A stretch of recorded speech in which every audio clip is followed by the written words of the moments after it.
नमस्कार, आप देख रहे हैं लीडिंग भारत और मैं हूं आपके साथ आस्था तिवारी। चुनाव की तारीखों का ऐलान के बाद से हर पार्टी अपनी एड़ी चोटी का जोर लगाने में जुट गई है, फिर वो जनता को मनाना हो या फिर प्रत्याशियों को मैदान में उतारना हो। इसी के साथ अगर भाजपा की बात करें तो यूपी की पहली लिस्ट में 51 सीटों का जिक्र हो चुका है और अब बारी है दूसरी लिस्ट में 24 सीटों की। इसी के साथ ही प्लान यूपी की अगर बात करें तो बीजेपी इस बार किसी भी मौके पर चूकने वाली नहीं है, क्योंकि भाजपा की रणनीति और सोच वहां से शुरू होती है जहां पर विपक्ष की खत्म होती दिखती है। और जब बात यूपी की हो तो इस मुद्दे पर बीजेपी रत्ती भर भी चूक नहीं करने वाली है।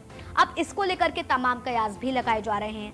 आज दिल्ली में यूपी बीजेपी की कोर ग्रुप की बैठक होनी है, जिसमें सारे समीकरणों का रिजल्ट कह लो या फिर फाइनल मुकाबला, क्योंकि लोगों की निगाहें इसी बात पर टिकी हुई है कि बीजेपी की तीसरी लिस्ट यानी कि जो यूपी की दूसरी लिस्ट आनी है उसका कौन उम्मीदवार है। बताते चले कि यूपी में लोकसभा सीट में 80 हैं, जिसमें भाजपा ने 51 सीटों पर टिकट घोषित कर दिए हैं। अब बारी है 24 सीटों पर अपने प्रत्याशियों को घोषित किया जाने की।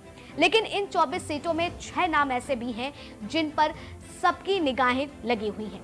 वो कैसे? तो सियासी गलियारों में कहा जा रहा है कि इन 24 सीटों पर प्रत्याशियों की घोषणा होनी है, उसमें कई बड़े चेहरे आउट हो सकते हैं, लेकिन 6 नाम सबसे ज्यादा चर्चा में हैं, जिसमें पीलीभीत से वरुण गांधी, सुल्तानपुर से मेनका गांधी, केसरगंज से ब्रजभूषण शरण सिंह, गाजियाबाद से जनरल वीके सिंह, प्रयागराज से रीता बहुगुणा जोशी और बदायूं से संघमित्रा को टिकट दिए जाने को लेकर के संशय बना हुआ है।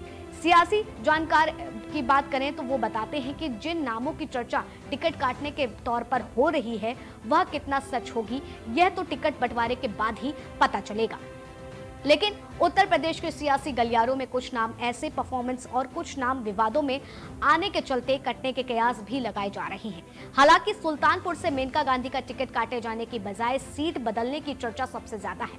अब ऐसे में यह 6 सीटें बेहद अहम रहने वाली हैं, क्योंकि कहीं ना कहीं यह सीटें रिजल्ट पर भी असर डाल सकती हैं, जिसके चलते भाजपा कोई भी चूक इस प्लान यूपी में के तहत नहीं करने वाली है। जानकारी के मुताबिक आज होने वाली बैठक के बाद भारतीय जनता पार्टी की उत्तर प्रदेश की दूसरी बहुचर्चित सूची जारी की जा सकती है। दरअसल पहली सूची के बाद यूपी की अब तक कोई सूची सामने नहीं आई है, क्योंकि अलग अलग राज्यों में लगातार वर्तमान सांसदों के टिकट काटे जा रहे हैं। ऐसे में बची हुई 24 सीटों पर भारतीय जनता पार्टी के सांसदों की धड़कनें भी बढ़ी हुई हैं, क्योंकि पहले 51 सीटों में से 47 सभी सांसदों के टिकट रिपीट किए जा चुके हैं। इसलिए अनुमान यही लगाया जा रहा है कि जो बची हुई 24 सीटें हैं उनमें कई प्रत्याशियों का टिकट कटना तो तय है।